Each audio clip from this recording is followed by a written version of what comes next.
The Ministry of Roads will spend 176 billion shillings to rehabilitate and maintain roads in the 2025-2026 fiscal year.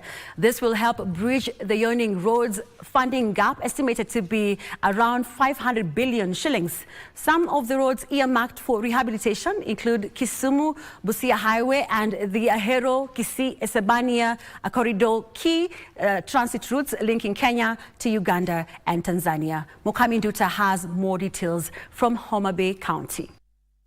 Kenya's road construction is facing a major challenge.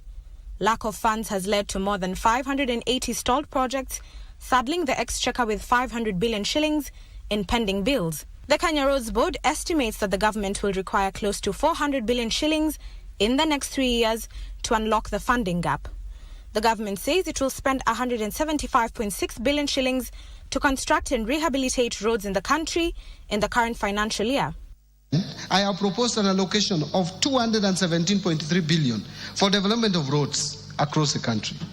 This includes 30 billion to support construction of new roads and bridges, 70.8 billion for rehabilitation of roads, because we have so many long, the length of roads is so long that we have to maintain them and rehabilitate, and 115.6 billion for road maintenance.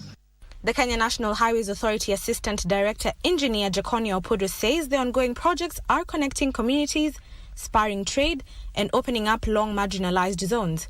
Speaking in Homa Bay County, Engineer Opodo says KeNHA is ramping up road rehabilitation works across the Nyanza region as part of the government's broader infrastructure agenda aimed at unlocking the area's vast economic potential. In Nyanza region, we have these projects that are being implemented by KeNHA that apart from accelerating development, they are also creating employment to the communities, because the people who are working in these projects are locals.